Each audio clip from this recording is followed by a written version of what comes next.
Now 60 lakhs is a too small an amount when we look at businesses today, and I would have thought they would be far more pragmatic in their finance bill this time and made some changes, but they've not done so. The other requirement which says that as a shareholder I should not receive any additional consideration apart from the rights that I get in the LLP. No cash, nothing whatsoever. I do not get any right to withdraw my reserves after conversion. And the fact that losses and unabsorbed depreciations, that is a bigger concern, because those upon conversion are not carry forwarded.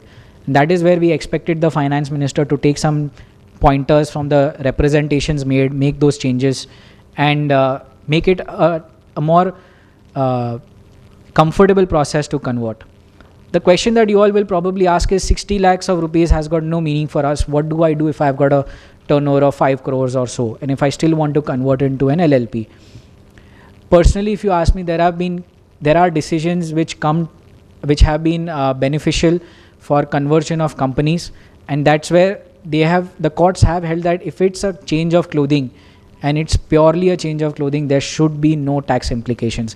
One has to fight this in court. One has to take an informed opinion on the subject so that at least you are saved from any kind of penalties that come your way. The alternate minimum tax, next slide. I just spoke briefly on it. We have understood the concept of minimum alternate tax, MAT, that is applicable to companies and firms. The alternate minimum tax is now introduced to firms, to LLPs, mainly to LLPs.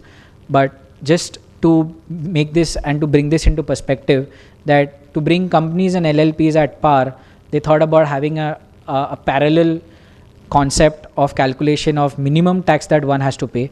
So there was a process, a discovery process of evaluating what is your MAT liability.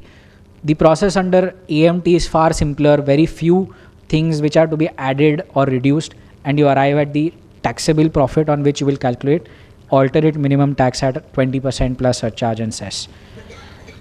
The earlier, there was no AMT eligible or required under section 35AD, the one where we spoke about investment linked deductions, investment in a particular sector.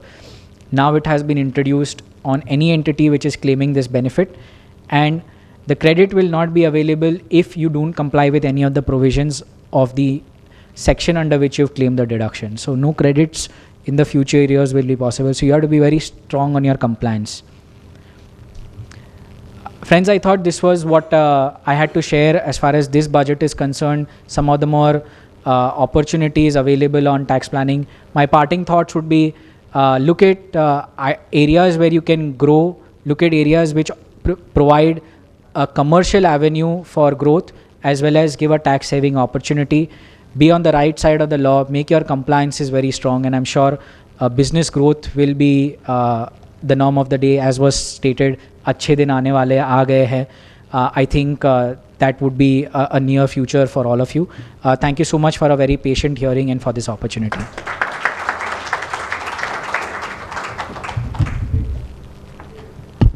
Thank you, Neil.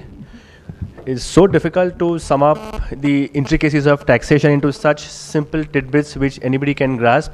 And I think Neil has done a fairly good job. Thanks once again.